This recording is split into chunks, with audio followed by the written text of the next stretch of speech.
और पाकिस्तान से तनाव के बीच सरहदी राज्य पंजाब, जम्मू कश्मीर और राजस्थान हाई अलर्ट पर हैं।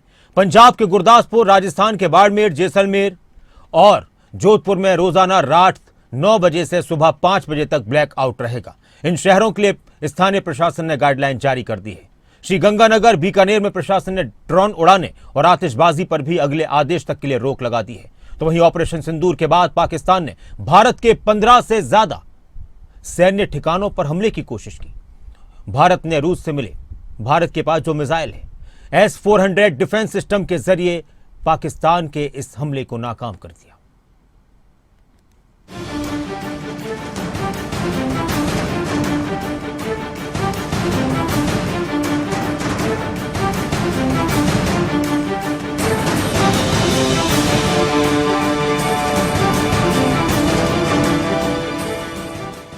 ऑपरेशन सिंदूर के बाद पाकिस्तान को लगा था कि भारत के सैन्य ठिकानों पर हमला कर पाकिस्तान अपना बदला लेगा, लेकिन पाकिस्तान की नापाक कोशिश भारत के S-400 डिफेंस सिस्टम ने हवा में ही नाकाम कर दी। भारत ने एक बार फिर साबित कर दिया कि रक्षा क्षमता में अब पहले से कहीं ज्यादा भारत मजबूत है। पाकिस्तान ने उत्तर और पश्चिम भारत के 15 से ज्यादा शहरों को निशाना बनाते हुए रात को ड्रोन और मिसाइलें दागी। सबूत है पंजाब के अमृतसर में मिली मिसाइल का ये टुकड़ा।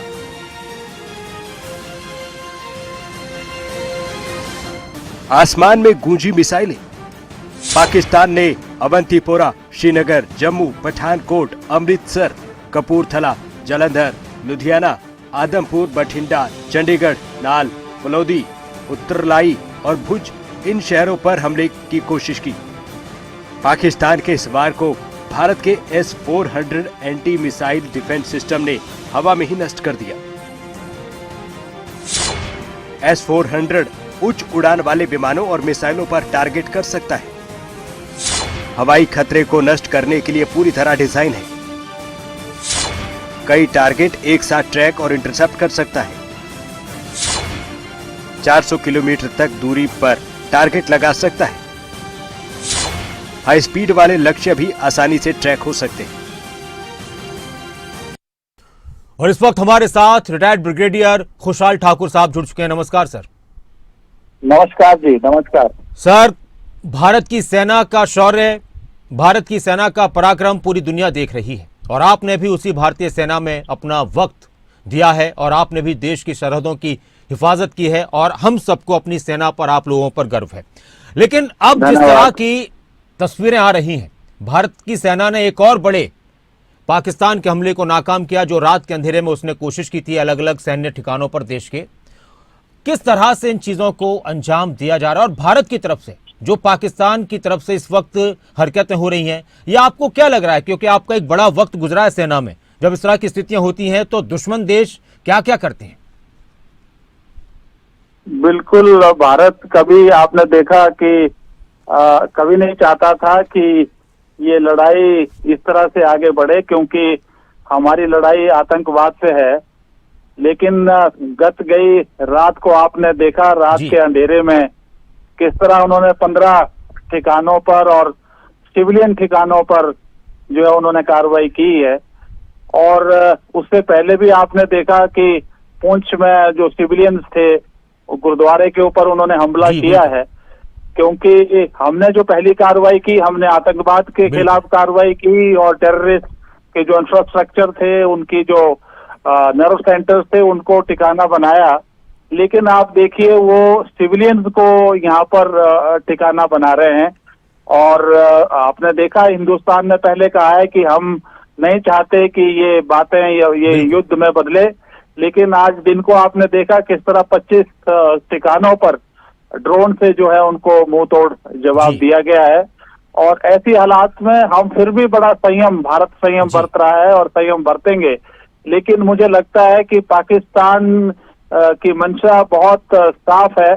और एक तो वो फेस सेविंग में लगा है और दूसरा वो सिविलियन को कैजुअलिटीज करना चाहता है ताकि बात ज्यादा बिगड़े। जी खुशहाल ठाकुर जी, जिस तरह से पाकिस्तान की आज स्थिति है, कई बार क्या होता है कि जब दो देशों की तनातनी होती है, दुश्मनी होती है या युद्ध जैसे हालात होते हैं या फिर युद्ध हो जाता है तो दुनिया के देशों को लेकर भी चर्चाएं होती हैं कि कौन किसके साथ है। लेकिन भारत ने जिस तरह से आतंकवाद को लेकर अपना संदेश दुनिया को क्लियर कर दिया कि हम इसमें जीरो टॉलरेंस की नीति पर रहेंगे, और दुनिया के लगभग सभी बड़े देशों ने भारत का समर्थन किया आतंकवाद के मुद्दे पर कि हाँ, भारत को पूरा अधिकार है अपने हिफाजत करने का और आतंकवाद को मुंहतोड़ जवाब देने का। पाकिस्तान को उस मुकाम पर भी, उस स्थान पर भी, जो दुनिया के सामने जब उससे बात की जाती है तो उससे दुनिया के दूसरे देश पूछते हैं। संयुक्त राष्ट्र में उसका झूठ बेनकाब हुआ है कि तुम्हारे यहां पर ये तो मानोगे कि आतंक के ठिकाने हैं, आतंकवादी पनपते हैं।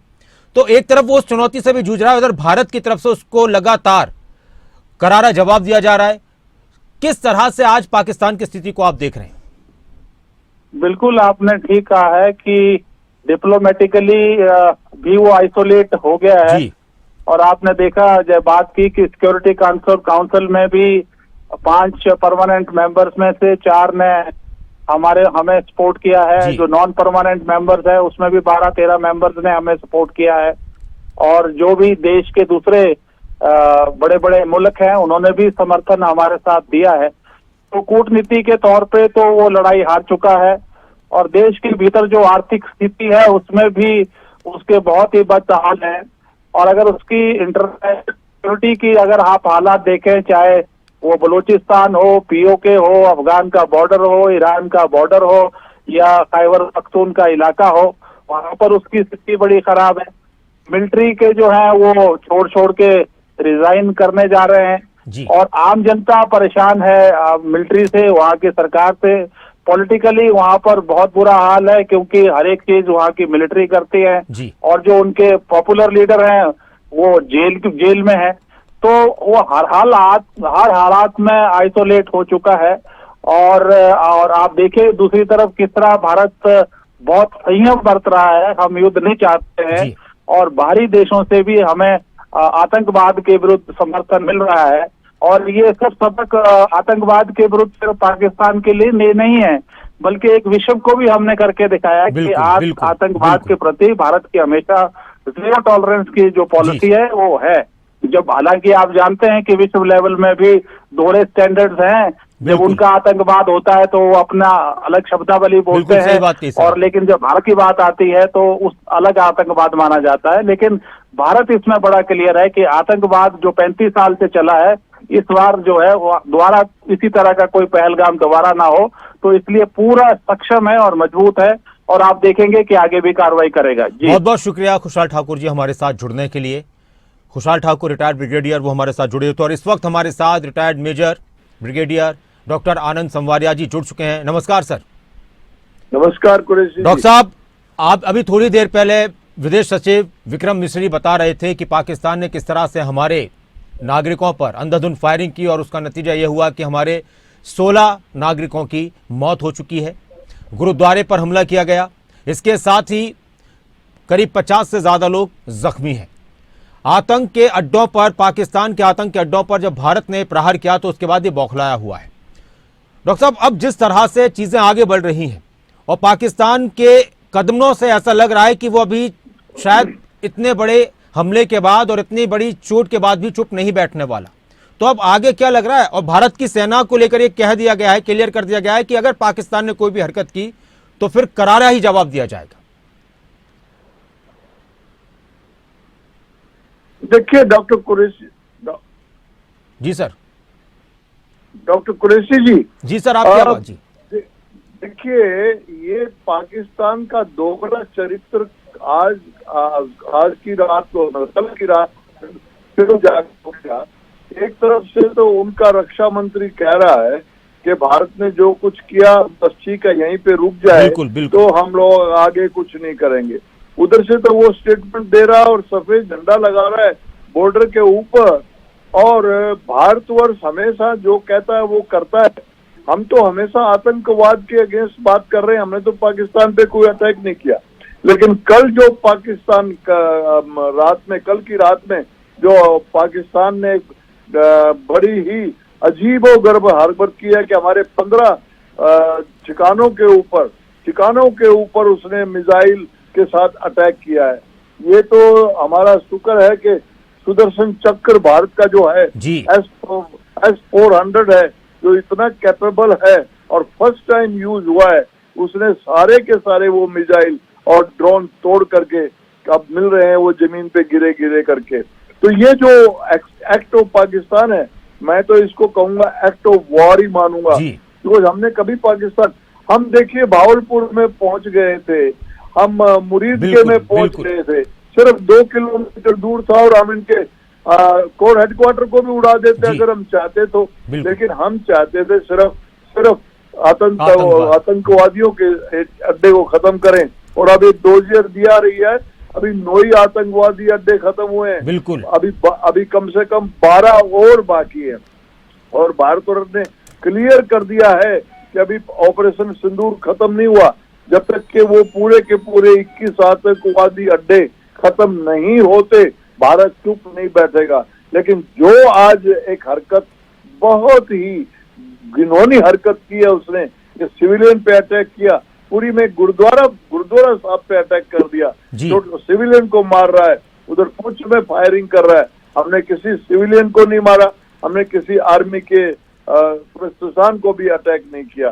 तो अभी अगर ये इस तरह से कोई बात करे, सर एक चीज ये तो है कि पाकिस्तान जिस तरह की हरकत पाकिस्तान ने की है वो युद्ध के लिए उकसा रहा है, लेकिन भारत ने फिर भी कहा है, और आज भी विदेश सचिव बता रहे थे कि हम अब भी चाहते हैं कि तनाव आगे ना बढ़े, लेकिन पाकिस्तान जिस तरह से बौखलाया हुआ है वो कोई भी हरकत करने को तैयार है। मैं आपसे एक सवाल सर ये करना चाह रहा था कि दुनिया के जो कई बड़े देश हैं, चाहे अमेरिका की बात करें, रूस की बात करें, या और भी हम देशों की बात करें, तो उन्होंने क्लियर कह दिया कि हम आतंकवाद के इस मुद्दे पर भारत के साथ हैं, और भारत ने जो भी कार्रवाई की है वो ठीक है। लेकिन चीन जो इस वक्त कहीं ना कहीं उसकी बातों को लेकर क्लियर समझ में आता है, या कल जिस तरह की प्रतिक्रिया आई थी चीन को लेकर, क्या आपको लगता है? और पाकिस्तान क्या चीन को लेकर भी बहुत पॉजिटिव है, तो इसलिए वो इस तरह की हरकतें कर बैठ रहा है? बिल्कुल कुरैशी जी, चीन के भरोसे पे ही पाकिस्तान कूद रहा है। लेकिन आज सुबह है, चीन के जो इक्विपमेंट थे, डिफेंस इक्विपमेंट पाकिस्तान ने लेकर के यूज किए थे, आज वो लाहौर में भारत की सेना ने छिन्न भिन्न कर दिए और पाकिस्तान की 9 जगह पे विस्फोट किए हैं। चाइना के एक हालात बड़ी अजीब सी हो गई है, चाइना डायरेक्टली हमारे साथ लड़ाई करने की कैपेबल नहीं है, वो सिर्फ क्योंकि उसके इंटरेस्ट बहुत ज्यादा हैं। द पाक ऑक्यूपाइड जम्मू एंड कश्मीर जो इलाका है, उसमें इसने सी पैक बना के अरबों डॉलर की इन्वेस्टमेंट की हुई है। अब इसको डर लग रहा है, अगर पाकिस्तान टूट गया, पीओके भारतवर्ष के पास आ गया, तो इसका तो भविष्य बहुत खतरनाक, बहुत ही अंधकार में चला जाएगा। इसीलिए वो इक्विपमेंट के साथ में उसको दे रहा है, बट वो इक्विपमेंट कुरैशी जी वही चाइनीज साबित हुए। लाहौर का डिफेंस जिस तरह सही कहा सर आपने, जो चाइनीज साबित हुए जी बिल्कुल, उसका डिफेंस बिल्कुल आज खत्म हो गया, और हमारे वहाँ पे 9 जगह पे धमाके किए गए हैं, और हमारी पूरी आर्मी सशक्त तैयार बैठी है। सारे एयरपोर्ट, करीबन 23 एयरपोर्ट जो है इस वक्त सिविलियन के लिए बंद कर दिए गए हैं, और एयरफोर्स ने पूरे चार्ज संभाल लिया है। अगर पाकिस्तान ने कोई ऐसी हरकत की, मैं तो देखिए एज ए सोल्जर चाहता हूं इस आतंकवाद का आखिरी काफिन खत्म करने के लिए अब पाकिस्तान के 5 टुकड़े करने ही पड़ेंगे, और सारी दुनिया उम्मीद लगा के भारत पे बैठी हुई है कि भारत ही कैपेबल है इस पाकिस्तान के टुकड़े करने वाला। बहुत शुक्रिया डॉक्टर आनंद संवारिया जी हमारे साथ जुड़ने के लिए, खबरों अभी तक के साथ जुड़ने के लिए। भारत ने आतंक के अड्डों पर हमला बोला, पाकिस्तान के